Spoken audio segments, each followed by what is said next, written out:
Title: Shattered Roads. Lisa Harper's kitchen smelled of lavender and lemon. A soft breeze drifted through the window, fluttering the curtains as she folded her son Boyd's laundry. It was a quiet Saturday, rare and precious. The kind she used to long for during the chaos of toddlerhood and board meetings. Now, at 42, with Boyd in his moody teenage years and her husband John constantly traveling for work, silence often felt like a stranger sitting across the room, uninvited. The phone rang. She expected it to be John, calling from the road. Or maybe her sister, Sarah, who had taken Boyd out for lunch earlier that afternoon. But as soon as she picked up, the tremor in the voice on the other end tightened her spine. "Mrs. Harper?" the man asked, his tone measured and cold. "This is Officer Raymond from the State Highway Patrol. I'm afraid your husband John Harper, your son Boyd Harper, and a woman identified as Sarah Morgan were involved in a serious car accident just outside Ellsworth Hill." For a second, Lisa didn't breathe. The words formed meaning, but her body wouldn't accept them. "They've all been taken to Mercy General Hospital. You need to come immediately." The phone slipped from her hand. The hum of the line faded behind her pounding heartbeat. The hospital was too white, too clean. It reeked of antiseptic and despair. Lisa rushed through the sliding doors, each step echoing like a hammer on stone. A nurse guided her to the ICU waiting room where a grim-faced doctor met her. "All three are unconscious," he said. "Your husband and sister suffered moderate brain trauma. Your son, he's critical, but stable. Internal injuries, fractured ribs, concussion." Lisa didn't hear the rest. Her mind snagged on one word: critical. She sat in a plastic chair, cold and hard beneath her. Time bent. A nurse brought her tea she didn't drink. A police officer asked questions she couldn't answer. The silence of a hospital waiting room is unnatural. It isn't peaceful or still. It is loud with the things not being said, with the rustle of paperwork, the occasional muffled sob, and the soft squeak of rubber soles on tile. Lisa sat, unmoving, staring at a spot on the floor as the reality of the accident settled over her like a heavy cloak soaked in ice. Every few minutes, she thought about Boyd, her sweet, shy 14-year-old who still insisted on tucking his journal under his pillow. He wasn't ready for this kind of pain. He should have been home right now, finishing his algebra homework or arguing over video games. Not fighting for his life in a sterile room filled with machines. Nurses moved around her like ghosts, and she felt invisible. Not even human anymore, just a shell waiting for a verdict from fate. It had been hours since she'd arrived. No one had given her any real answers. Then came the knock of dress shoes on linoleum. Heavy, deliberate. A man in a gray suit approached her with the air of someone used to delivering hard truths. "Mrs. Harper," he said, his voice low and measured. "I'm Detective Marshall. May I speak with you privately?" Lisa blinked. She felt her mouth open, then close. All she could manage was a nod. He led her into a consultation room, small, windowless, with a round table and 2 chairs. She noticed the untouched tissues already set on the table. A sign of what was expected. "I understand this is a difficult time," he began. "But there are aspects of the crash that warrant further investigation." Lisa's brows furrowed. "Aspects?" "There's reason to believe the accident may not have been purely mechanical. We recovered the vehicle's dash cam footage and the car's onboard system, which records cabin audio." Her stomach turned. "There was an argument in the car shortly before the crash," he continued. Raised voices. Accusations. "Your son's voice was the last we heard before the sound of the impact." Lisa's nails dug into her palms. Boyd was arguing? No. He was pleading. The words landed like stones. Detective Marshall pulled a small, sealed evidence bag from his briefcase and placed it on the table. Inside was a phone. John's. A message displayed faintly on the cracked lock screen, the text preserved through data recovery. Lisa leaned in. She can never know. Promise me that. She'd never forgive us. Her breath caught. What does that mean? She asked, though her heart already knew. We're still investigating, Marshall replied cautiously.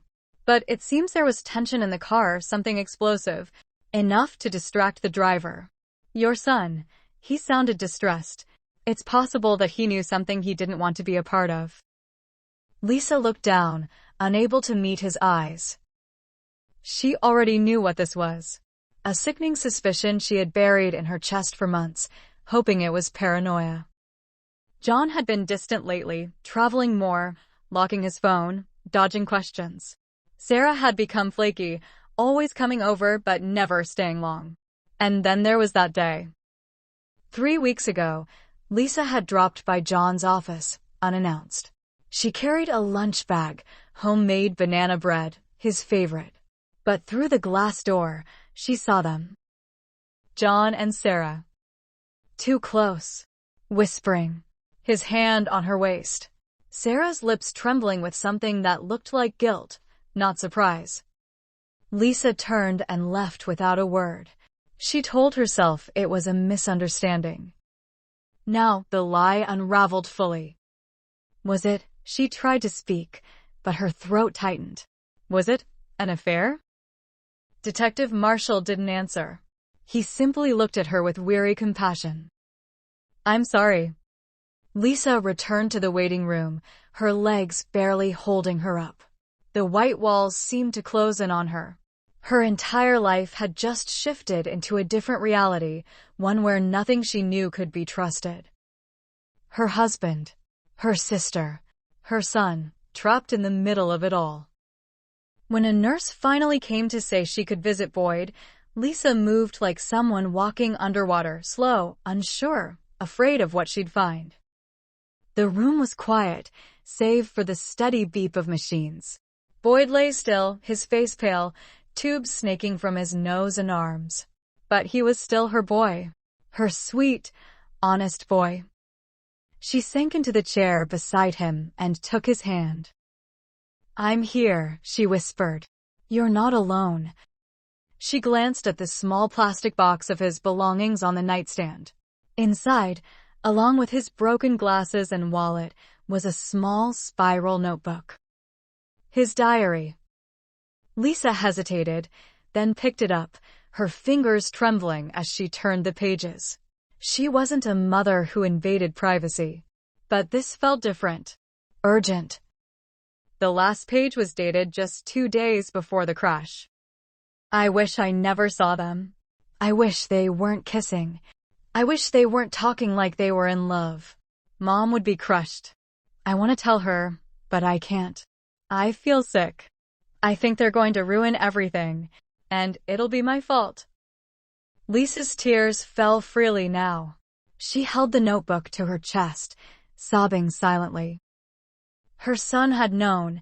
He had seen it all, and the weight of that secret had eaten at him until something broke. The days blurred.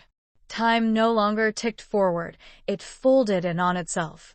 Mornings came with the metallic taste of dread, and nights arrived with the mechanical lullaby of hospital monitors. Lisa stayed by Boyd's bedside every single day. She barely ate, barely slept. Nurses tried to gently urge her to rest, but she wouldn't leave.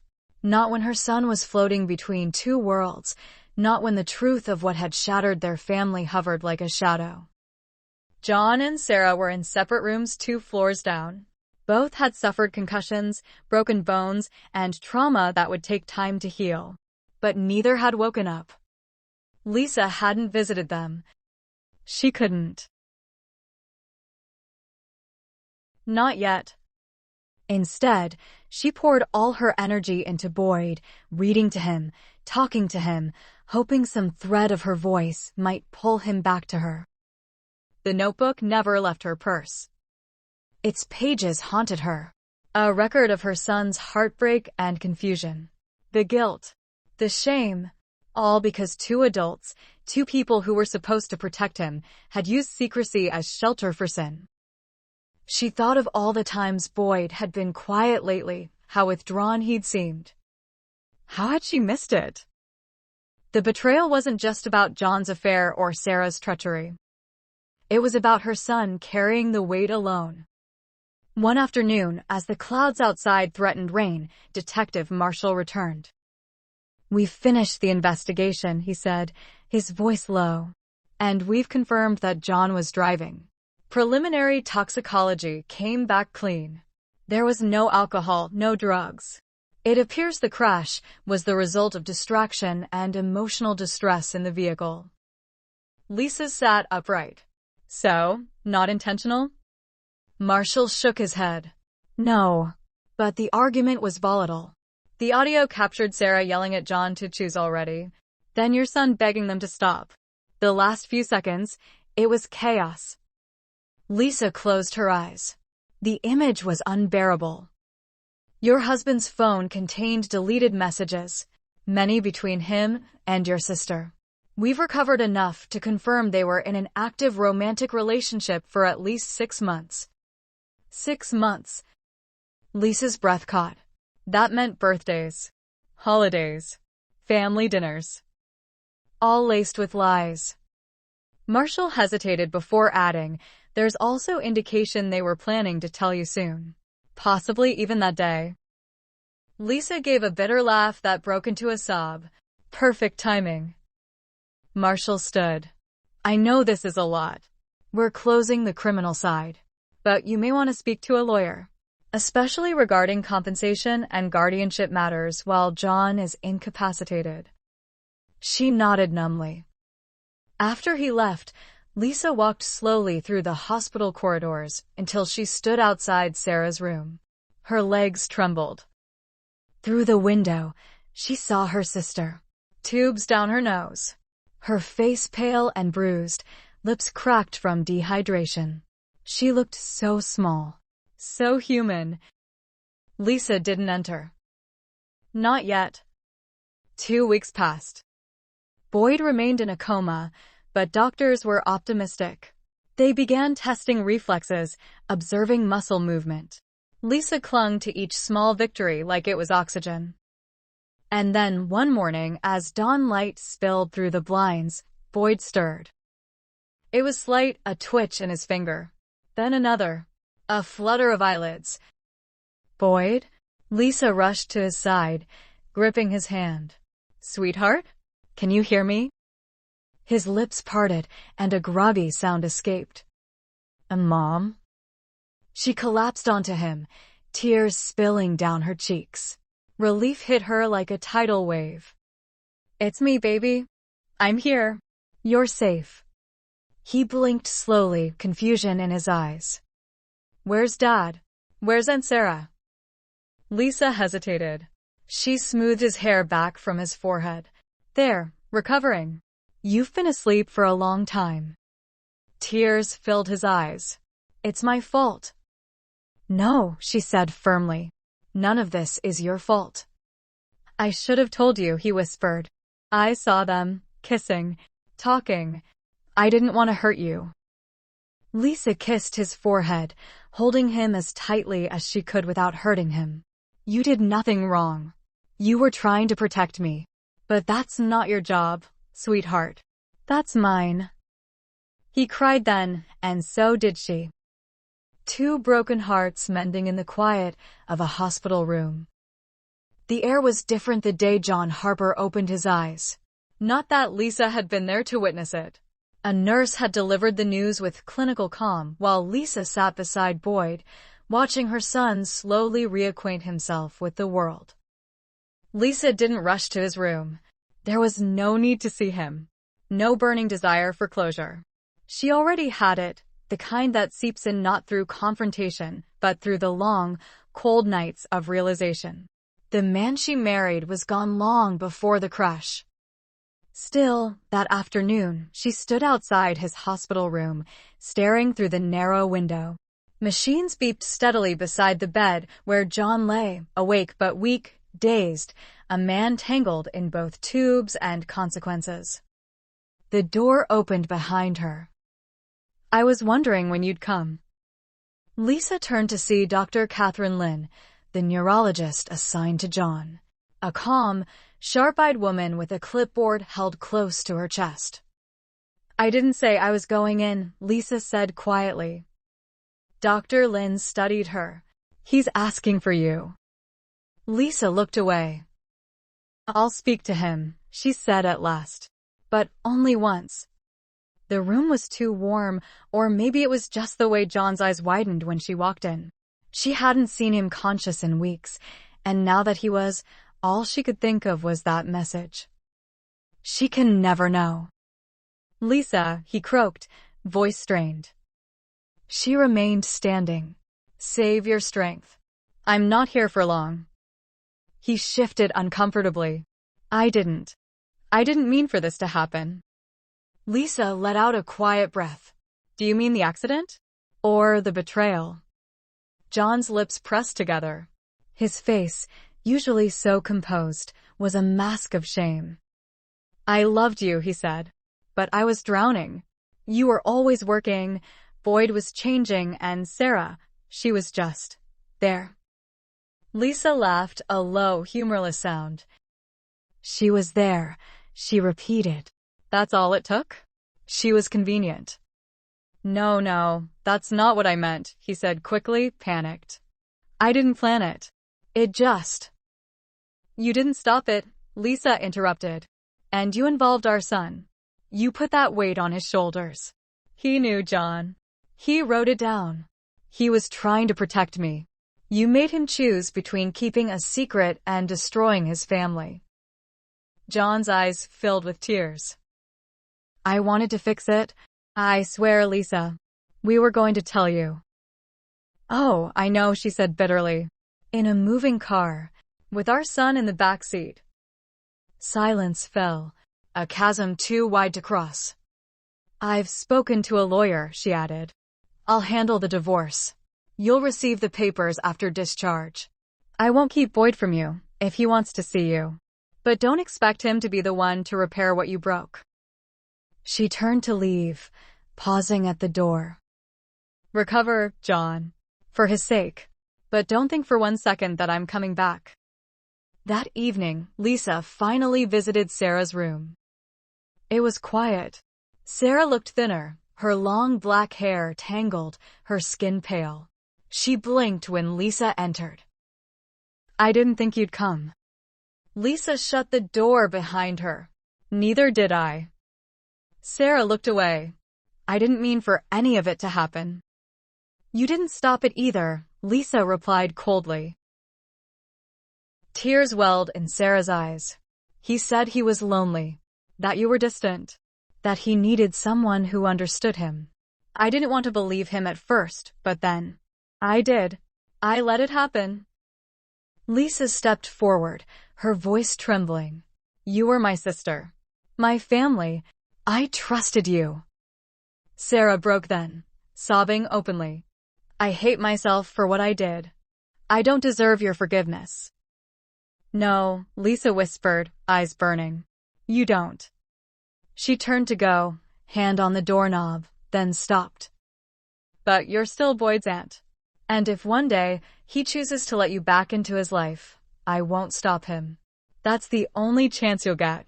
Don't waste it." Then she left. 1 month later. Boyd had returned home. The house felt different now, emptier, but in a way that left space to breathe. The divorce proceedings moved quietly, aided by Lisa's firm but fair lawyer. John accepted the terms without resistance. Sarah moved out of state after discharge, choosing self-exile over confrontation. Lisa focused on Boyd, his therapy, his healing, his growth. They talked more than ever before. Sometimes they cried. Sometimes they laughed. They were rebuilding. Not what was lost, but something new. On a rainy Wednesday afternoon, Boyd stood in the doorway of Lisa's bedroom holding a letter. "It's from Aunt Sarah," he said quietly. "She wrote me." Lisa looked up from her book. "Do you want to read it?" He hesitated. Maybe later. I don't know how to feel. You don't have to decide today, she said gently. But whatever you choose, I'll support it. Boyd nodded, then crossed the room and leaned against her side. I'm glad you're my mom. Lisa smiled through the sudden swell of tears and kissed the top of his head. I'm glad you're my son. 1 year later. The house on Maplewood Lane was smaller than their old one, just 2 bedrooms, a cozy kitchen, and a tiny backyard with a single, stubborn oak tree, but it felt like a home. Lisa stood by the window with a mug of coffee, watching Boyd through the glass. He was taller now, more thoughtful in his movements, his hair a little longer than she used to allow. He was laughing, really laughing, with a friend from his new school, tossing a frisbee in the afternoon light. It was a sight she'd once feared she would never see again.